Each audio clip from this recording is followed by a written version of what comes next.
What is up and welcome back, guys. Today is the day we can finally cover up all those primer spots on the Forester. So today we'll be taking our primed area, we're going to be prepping it, and then we're going to be putting our base coat and clear coat on it, and then there's going to be one more video after this where we actually end up wet sanding that and then protecting it with sealant and wax. But today is covering up those primer spots so there's actually paint and clear on it. So today I do have the actual paint. I also got clear for that. So I got color matched a while ago when we did the rear quarter, and this actually will definitely be enough. This is like to paint one fender, and we're not painting one fender with this, so we definitely have enough. But it's the black mica that's got the little gold flakes in it or whatever, and then we have the clear. Those are going to be the easy parts, actually laying that down. The hard part today is actually going to be, I think, the prep, because let's take a look at what we have to deal with. So I was just trying to figure it out with some tape and some paper, and it looks like I'm trying to figure out how we can cut or prep it all so we can spray like each section separately, but not take off our actual tape, because if we end up taking off our tape and doing it in sections, then we're going to have spots where those two sections meet, and it's going to be a little more difficult. So that's going to be the challenge today. Also, if you noticed, what I'm thinking is we'd go like this and we do this whole front section. That's what we discussed last time, and then just put tape or paper in here. And because of the overspray that we do have from the primer, so like right here, this all needs to be sanded. I'm just going to take some 320 grit and sand all the way across pretty much, because I know this whole section needs to be repainted. But spots like over here, I think we'll just do them in individual sections, with the rest of them kind of connected. But that's going to be the hard part, is actually figuring out how we're going to go about painting these all in kind of one nice pass. You know the saying, you gotta break a couple eggs to make eggs, or no, you gotta break a couple eggs to make breakfast. I don't know. Something about breaking eggs and how you gotta work backwards, go forwards. Well, yeah, that definitely is something that I've done on the Forester, especially with the front of the car. So I did my final pass with 1000 grit, just getting all the clear coat ready to be sprayed. So what you notice is I definitely did more than like the little inch. That's just to make it all work together. So what we're going to do is tape everything that's not shiny and then wipe it down with lacquer thinner.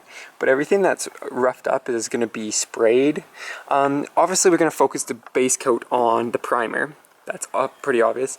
But everything that's scuffed up is pretty much where the clear can hit. And same with the base coat, it can hit here, but eventually we want to take clear coat and kind of take every little scuff out.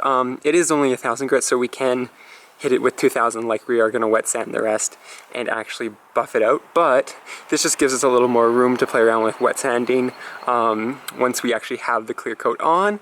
And also it just removes any of the overspray that might be here. So now I've got to somehow tape this all up with a lot of paper and a lot of tape. So that's what I'm going to be doing next, is taping it all up. And then after that, we're going to be wiping it down with some lacquer thinner and finally spraying it down with some spray paint. But I have no idea how long this is going to take with taping. I might catch you guys up halfway through or something and show you the progress, but we're off to the races. We are getting there. Check it. I've done the whole top section. I just need to put a piece of the tape there, but the whole front section, what I was doing is I actually put the tape in and then make sure it latched on the stripping and then actually pulled it back. So it is pulled back a little bit, and we got a really nice curve there, so we'll get the paint all the way in here. I just got to make sure to clean in there, so I'll make sure to put a brush or put some lacquer thinner on what we'll be using to clean and actually run it along that edge so we can get that edge perfectly clean. But next is to do all these spots. In classic Alberta fashion, it is decided to be windy at night. Usually the wind calms down in the evening, but not here when I need to paint. So I think what's going to happen is I've been prepping it and it's been kind of working, but as you can tell, the wind's just making my life 100 times worse. Take a look at that. But what we're going to do, I think, is we're going to move it in here and prep tonight, but I'm going to continue the video in the next day when I paint it, hopefully tomorrow, but it looks like it's even going to be windier tomorrow, so I don't know.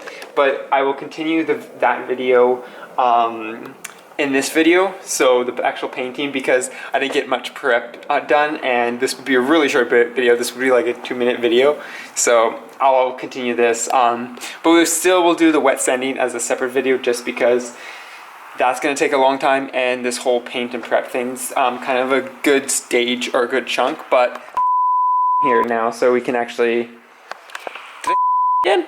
I'm talking about. You guys don't know what it is. But I put this big box here that says A or B on it, but what I'm gonna do next is probably pull the car in here, but got summer wheels for the Forester, my bike's nice combination, my A or B thing, something from A or B. Anyways, I'm gonna pull this in now. It's dark out, but we're done. Look at that mess of papers. I actually haven't even done these, but I can do these when this is all drying and just use this paper here. But look at that mess of papers. So you can see we got spots here, we got that big spot there, a little spot there, and then we got the whole front section right up here. So there, all the masking is done. Only took forever. With the masking, there definitely is some spots that isn't perfect. Like as you tell, there's a hole right there. But really, we're just trying to get it coated enough that the clear actually is just past these edges. And then we can go ahead and sand them down, or wet sand the whole, pretty much the whole roof, because there's so many scratches and stuff. By the time we wet sand it, we're going to be good to go, and it's going to be nice and shiny and ready for a polish. Like I'll end up having to do the doors. There's actually primer there. I'll have to do the hood with all the same process. And then like here, so we got lots of this coming up, but this is going to be the only like multi-part series, because a lot of these are a lot easier and they won't take as long. We'll probably end up doing like the whole side of a car one day or something on a weekend. But yeah, so here we go. I will see you guys in how many ever days. Hopefully I can paint tomorrow, but it looks windy, so maybe the day after. But we're going to use a little bit of movie magic and that. So there we go. So it's actually nice out now, and there's not a ton of wind. It's always windy in Alberta, but there's definitely enough wind to, or definitely not enough wind to paint. So as we stopped last time, or not last time, about 10 seconds for you guys, everything's taped up. I did do all the little corner pieces off camera while I was waiting. So here, here, and here. So really the only thing left is to wipe it down. And I left that because, well, it's going to be wiped down before we spray paint it anyways. So really, we just got to roll the car out. I'm not even going to start it. We're just going to roll it out once I figure out how to get into here, because I've managed to tape everything to the door. So we're going to roll it out, wipe it down with some lacquer thinner and make sure it's clean as can be, and then we're going to start spraying and hopefully get it done. So we're doing 2 coats of paint, which the 2 coats you just wait till the one like dries to a matte finish, spray it, and then same with the clear 2 coats, dry till a matte finish and spray. Well, not a matte finish on the clear because it's clear, it's going to be shiny. And then we wait for 3 to 4 days, and then we're going to be wet sanding it and making sure it's all shiny. After the wet sand, probably polish, and you know, all that fun stuff. So let's roll out the car now.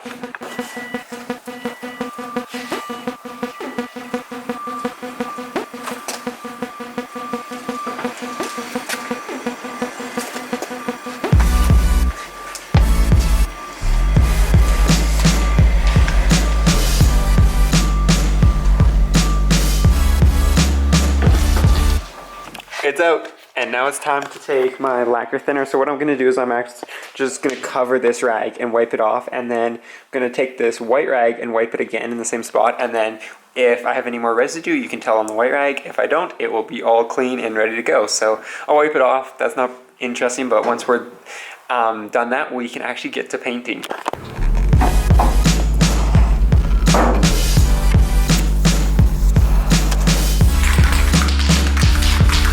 Just like that, we're finally ready to put the paint on. So the paint on is actually custom blended ProPack stuff, so you can go order it. They have like the chip, and then they'll compare it and then pick it. This is just the Subaru Black Mica, which is like the really cool gold's flake and whatever. So got it cleaned off, got a rag here in case I see anything just to quickly dust it off, but it's looking pretty good.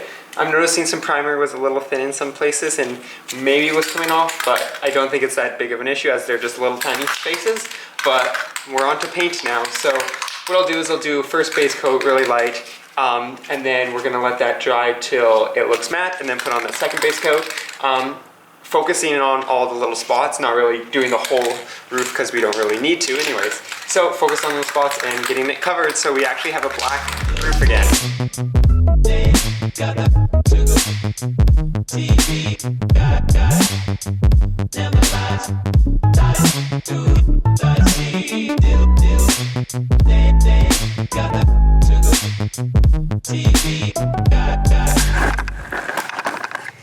Got the first coat done, so now I'm gonna wait. This says 5 to 10 minutes, so pretty much gonna go put it on right now.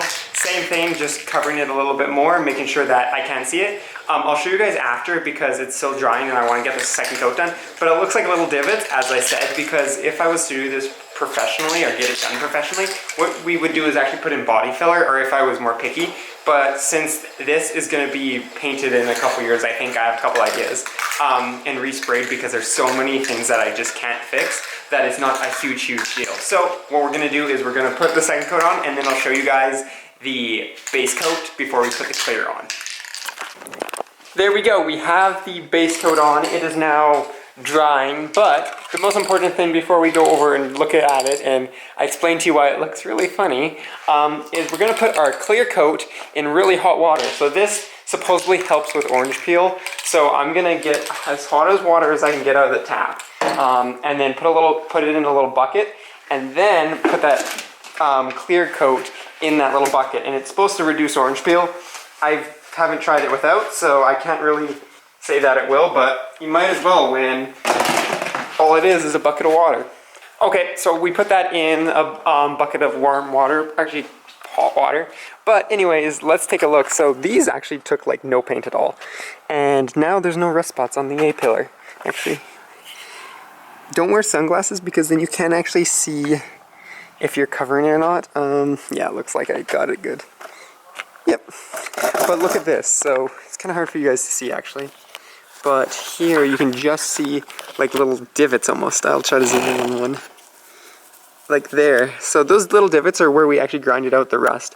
And as I said, if a proper body shop was doing this, they would take body filler and fill this whole thing, sand it, and do whatever. But the main goal of this was actually just to protect it from rust, as I said, because a body shop will eventually get their hands on this car way down the road. But right now it's just stopping the rust, coating it, and making it look alright. Because it's better to have little divots that honestly, like, when it's clear, it's going to look like hail marks. It's going to look like hail. And this car's got a little bit of hail here and there, so you won't even notice it. But it's better to protect the rust and get that rust off than to leave the rust and then wait 3 years when I can actually afford a body shop to do that. But it's just little divots here and there. It's only where we actually had to like take off a layer of metal, but it's not too bad. There's some reasonably bad spots, but the rest of the spots aren't too bad. And like looking from here, I can barely see. You just got to get the right light. The clear will probably actually make it a little bit easier to see, but again, I'm not too worried. So we're going to let that dry. So this is supposed to be like a matte finish.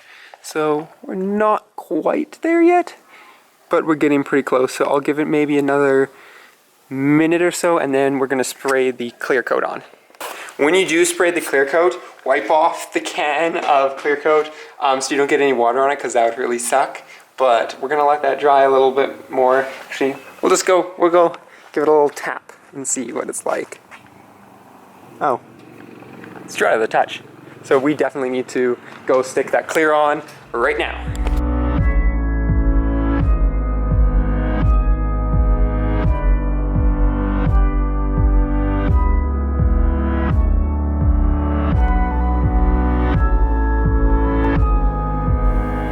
And there we go, we have the whole thing cleared up now, and actually I just took off this to see how it looks.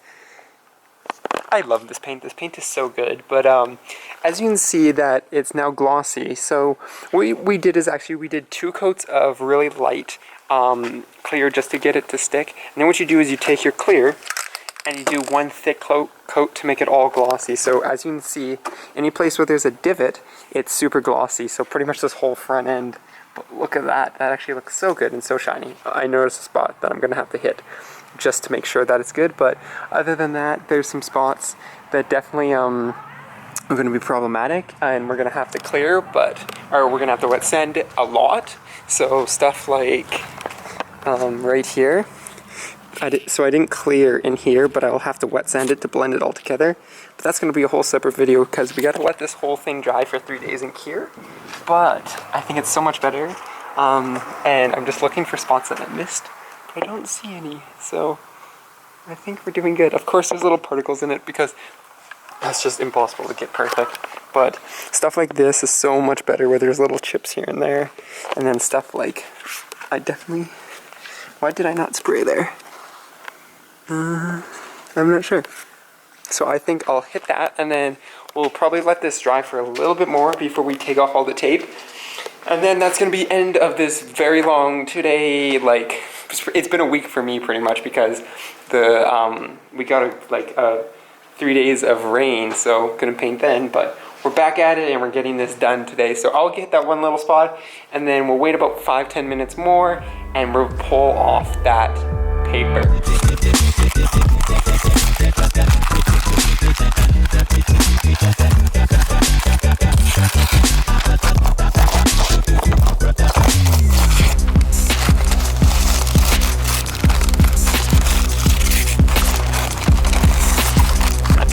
And there we go, we finally took off the last piece of tape. Actually that tape was harder to remove than I figured, but it looks so good. So I showed you guys that A-pillar. Well, this A-pillar, it came out really well. There's not a ton of wet sanding needed. So some spots, there's a lot of orange peel, like right here. So look at all that orange peel. So we're definitely going to be wet sanding that. And then for some places there isn't. So I think the hot roof actually helped with that. So yeah, that's what the roof looks like now that everything's removed. It probably looks real bad, and that's because, well, there's so much overspray that we're going to be wet sanding off that it's not too big of a deal, and then eventually polishing and so forth. But really this protected the roof and got it so that it's ready to be modified. Can't tell you exactly what yet, but we're getting close to that. Also, if we look, it put some more scratches in my roof, but I don't really care just because, like, right here, there's a lot more scratches because we're going to be polishing it anyways, so it's not too big of a deal. And then, like, in this place it turned out really well. Like, you can't even tell once I wet sand it that I fixed it. So good to know my strategy worked. Now we just gotta do all the other parts of the car. I ran out of paint, so I can't actually do anything more until stuff opened up again, but we're probably good because we got a lot to do on here. So that is going to be the end of today's video and the end of painting the roof, kind of. So we got one more video with the wet sanding, so we're going to hit it with some 1000 and then hit it with some 2000, and then we're going to just hit it with a polisher, get it all nice and shiny, get that orange peel out, and then we're pretty much done. It's going to be interesting because of all those little divots, but like looking from here I can't see any of those divots. It just looks like a new black roof without rust because some of those rust spots were really bad. So we fixed that. I'm all happy now. Now that we can continue to modify the Forester as we please with that and that, which you guys still haven't guessed yet. But that's gonna be it for now. But until next video, peace out and stay humble.